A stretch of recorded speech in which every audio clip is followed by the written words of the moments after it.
Tahukah kamu, ada seorang Sultan Utsmaniyah yang rela menumpahkan darah keluarganya sendiri demi sebuah tahta. Namun, kekuasaannya di puncak dunia hanya bertahan selama 14 bulan. Inilah kisah tragis Sultan Mustafa keempat. Di balik tembok megah Istana Topkapi yang menyimpan kejayaan Islam selama berabad-abad, tersimpan sebuah catatan kelam tentang ambisi duniawi yang membutakan hati. Sebuah pengingat sejarah bahwa kekuasaan yang diraih melalui jalan pengkhianatan tidak akan pernah membawa keberkahan yang abadi.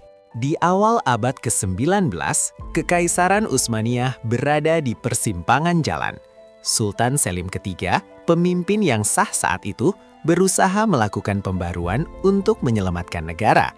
Namun, usahanya ditentang keras oleh pasukan elit Janisari yang merasa posisinya terancam. Di tengah kekacauan ini, Pangeran Mustafa yang kelak menjadi Sultan Mustafa keempat melihat sebuah peluang emas. Alih-alih membela saudara sepupunya yang merupakan pemimpin sah, ia justru bersekutu dengan para pemberontak. Ambisi menguasai tahta telah menutup mata batinnya dari kebenaran. Pada bulan Mei tahun 1807, pemberontakan pecah. Sultan Selim III digulingkan dari tahtanya dan dikurung di dalam istana. Melalui dukungan pedang para pemberontak, Mustafa keempat akhirnya melangkah naik ke atas tahta Utsmaniyah. Ia dinobatkan sebagai sultan di atas penderitaan keluarganya sendiri. Namun, tahta yang didirikan di atas fondasi kudeta dan pengkhianatan ini terasa rapuh. Sejak hari pertama kekuasaannya, Mustafa keempat dihantui oleh ketakutan dan paranoia yang tak berkesudahan. Hatinya tidak pernah tenang. Menjadi penguasa tertinggi, nyatanya tidak membawa kebahagiaan bagi Sultan Mustafa keempat. Selama pemerintahannya yang singkat, Kekaisaran Utsmaniyah mengalami kemunduran yang parah. Ia menghancurkan semua usaha reformasi pendahulunya, membiarkan para pemberontak bertindak semena-mena, dan kehilangan kendali atas negerinya sendiri. Kekuasaan yang tidak dilandasi oleh niat yang lurus dan kebenaran atau hak berubah menjadi penjara batin baginya. Ia hidup dalam kecurigaan bahwa setiap orang yang menatapnya sedang merencanakan kudeta balasan untuk menjatuhkannya dari tahta. Ketakutan Sultan Mustafa keempat akhirnya menjadi kenyataan yang mengerikan. 14 bulan setelah ia merebut kekuasaan, seorang jenderal setia bernama Alemdar Mustafa Pasha mengumpulkan pasukan besar dan bergerak menuju Istanbul. Tujuannya hanya satu, yaitu menggulingkan sang tiran dan mengembalikan Sultan Selim III yang sah ke atas tahta. Mendengar kabar datangnya pasukan besar ini, kepanikan luar biasa melanda istana.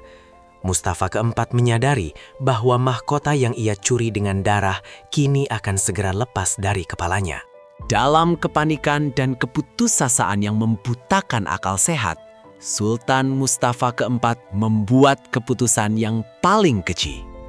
Untuk memastikan tidak ada orang lain yang bisa menggantikannya, ia memerintahkan para algojo untuk membunuh mantan Sultan Selim III dan adik kandungnya sendiri, Pangeran Mahmud. Darah keluarga kembali ditumpahkan demi mempertahankan sebuah kekuasaan duniawi yang fana.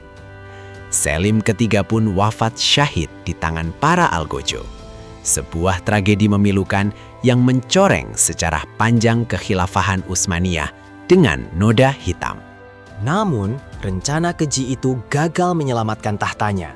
Pangeran Mahmud berhasil selamat dari para pembunuh dan bersembunyi di atap istana. Ketika pasukan pimpinan Alemdar berhasil menjebol gerbang istana, mereka menemukan jasad Selim III yang telah tiada. Dengan amarah yang memuncak, mereka menangkap Mustafa keempat dan menyeretnya turun dari tahta berdarahnya. Pangeran Mahmud kemudian diangkat menjadi sultan. Berakhirlah kekuasaan Sultan Mustafa keempat yang hanya bertahan selama 14 bulan yang penuh dengan dosa dan penderitaan. Pada akhirnya, Mustafa keempat yang digulingkan itu dijatuhi hukuman mati oleh penerusnya, mengakhiri hidupnya dengan tragis sebagaimana ia memulai kekuasaannya.